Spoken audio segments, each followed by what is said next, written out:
Om Namaskar. After Arati is over, the priest brings the lamp to us. We do like this, touch our forehead, head or eyes. Why? Is it a superstition? To understand this science, we must know that everything in the universe is just consciousness. At the spiritual level, it is pure consciousness. It manifests in the subtle level as prana, shapes. You see around you there are millions and millions of shapes, trees, plants, animals, birds, buildings, everything is a particular shape. Hold a water pipe and throw the water upwards. The water goes up to a certain extent and falls down. A shape is formed.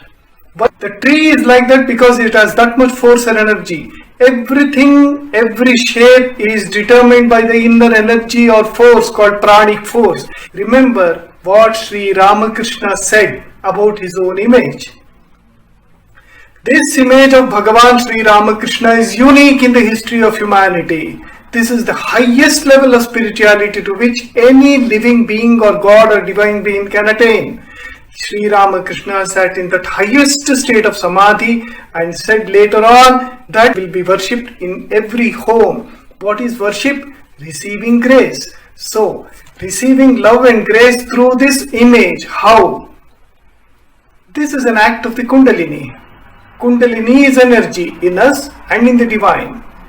Whether it's the divine form or the image or the photograph, there is the same divine energy. Energy centers or energy wheels that are referred to as chakras, and those chakras are actually, like I have a heart chakra, I have a throat chakra, a brow chakra, and each one is a vortex communicating between multidimensional levels. And those measurements, I cannot go too much into how I measure, how I use certain pendulum instruments related to torsion effects and things like that, because it cannot be done in an hour. But suffice to say that we have found that in every place where you have a human center, a human chakra, we have a chakra on the statue. Now, what does it mean having a chakra on the statue?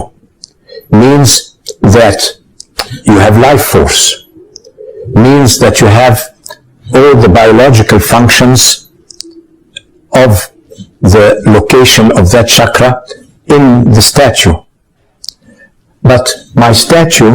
Every day you perform Arati, you sit with devotion, sing, chant, and then the Arati is performed. Then the priest brings the lamp to us. Sri Ramakrishna during Arati manifests the highest form of energy. Chaya, Kaya, Saman. There is no difference between his living personality or the image. It's the same. It depends on our perception. So, energy is being manifested. And the lamp goes round and round the divine person and gathers that energy and brings it to us. We take that energy, receive the divine energy through our eyes, and there is the Kundalini inside us also. You must listen to Dr. Abdul Karim, who has done tremendous research on chakras. We knew chakras, but Dr. Abdul Karim has stated the same facts in modern scientific terms. Listen to him. There is a very delicate balance between ingoing and outgoing, between positive and negative aspects of life force, an ingoing spiral and an outgoing spiral that are actually in perfect balance through the center from which they emanate. Now, this energy emanates from center, and center is not a point. Center is a sort of a multidimensional quality that goes through different levels. So the centering of the life force or the balancing of the life force happens from a higher dimension. Now, so this is how life force works in nature. So what we have to do to rebalance the life force is to enhance, reinforce the centering connection to those higher dimensions. Now, by doing that, you bring back the life force into things. Now let us look. So, vâhaka, Agni was used in sacrifices and yajnas so that our offerings were carried to the gods. What are the gods? Indriyas, Indradi.